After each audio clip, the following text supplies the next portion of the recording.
Well, we had a big day today again. We bought bought four horses. Many of you guys didn't know this, so I went to the sale. I got there a little late because my flight was delayed, and I looked around at a lot of the horses. There was probably one of the nicest looking horses I've seen in quite a while. He was in an American Ideal pacing colt, obviously, and he was an Adonis. He was huge.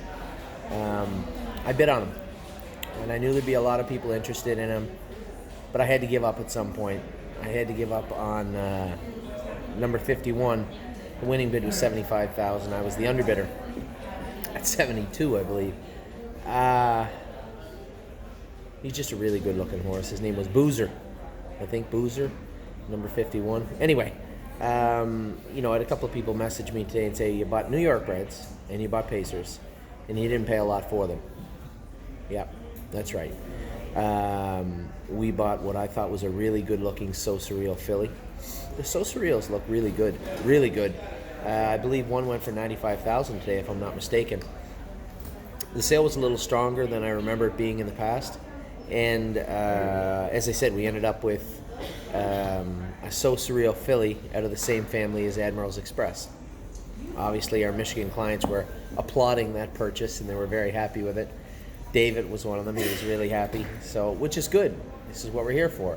I liked the filly. I said I would look at her. I liked her, and I bought her. Then came up a well-said Ohio-bred pacing colt. Now, the reason I wish I had him at the sale a little bit earlier, I would have bought both of the well-saids. People didn't want them. Obviously, they're selling in New York. He's a Ohio-bred. Left a little bit of a bad taste in the mouths of some of the Pennsylvania trainers and drivers. Some of them were good, but some of them were bad. And although I don't think he would have made much of an impact over the last couple of years in Pennsylvania, I do believe he'll make an impact in Ohio. So at $9,500 to buy a horse out of a sister to Better's Delight was kind of an easy thing to do. That's correct. I was just running it over in my head. Then we bought a Heston Blue Chip colt. Now I'm going to support Heston Blue Chip. We have a Heston Blue Chip in Australia. We have a couple of them in the barn right now, and I believe Heston Blue Chip has the ability to throw good horses. This was a gorgeous looking colt. I could not buy him. He was bringing nothing. He stood correct. He looked good. He had decent breeding, yet he brought $4,000. The easy answer for that is I don't have to race him in New York if I don't want to. This is a colt we're going to have 10, 12 Canadian into by the time he qualifies next June, hopefully. He can race in Ontario and do fine if we want to race him there, or we can take him to New York if we want to. But either way, my goal is always to find good horses. And I believe this is a good-looking horse that could easily become a good racehorse. And the purchase price of $4,000 was utterly ridiculous in my mind. Then we were about to leave. I missed another So Surreal filly I really liked. She went for $52,000. I was out at 38 or 40. Really, really good-looking filly. And the next one in the ring was a So Surreal colt. Good-looking colt. Now, I'll concede his breeding wasn't as good as the filly before him, hip number 102. But he was every bit as good as looking as any horse that went through the ring. That might not be true.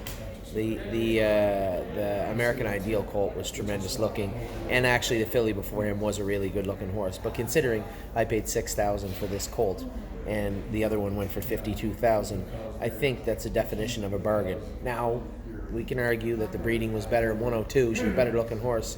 That's great, but I got mine for a fraction of the price, a little less than 10%. So I thought that overall the day went well. I never found one trotter that I liked for even remotely what they went for. Shelley Hanover went for $20,000. I thought that was like a $9,000 horse. A couple other horses I thought were okay looking, just went too high. So overall, the day was disappointing on the trotting side, and some of the horses that I liked went really, really high also. Hip 102, I thought 35, 36, 52, a little much. And we're not going to cross that line into an area where I'm not comfortable. So we ended up with four horses I thought did well today. I sent an email out to some of the private breeders that are sending us horses saying it's time to start sending them in. I'd like to have everybody in place September 15th so we have those horses broke when the Lexington and Harrisburg horses come in. So in the midst, right now it looks like we have somewhere in the range of 25 yearlings that will be on site in the next 2 weeks. That is leading into, that would be not counting Ohio, and leading into Lexington, Indiana, London, and then Harrisburg, and the Buckeye too, I guess. So anyway, not a shocking tally so far, not surprised. We're going to do a little marketing and advertising to get some more horses on board from breeders this fall also, to make sure we free up our cash flow and also bring horses into the stable that our clients are going to be interested in. So today was a good day, last week was a good week, and a big week coming up. We all know what happens on Thursday and Friday. That's the Ohio Select Sale. This is our biggest jurisdiction. This is a jurisdiction that has done us great, done really, really good by us for the last 3 years. Want to make sure we take a serious look at Friday's sale. So that's a little update on what took place today. Tomorrow we have Capistrano, Miss Brampton Beast, Wiggle Delight, and Inland Beach racing. Am I missing someone? Yes, need your opinion. 5 of them racing tomorrow. Should be a big day at the stable. They all look like they got a shot where they're at, and I'm expecting big things. Talk to you guys soon. I'm in the airport right now, still awake. I'm in the airport on my way to Buffalo. Then I get in my car, drive home. I'll be home and in my bed before midnight tonight. Take care.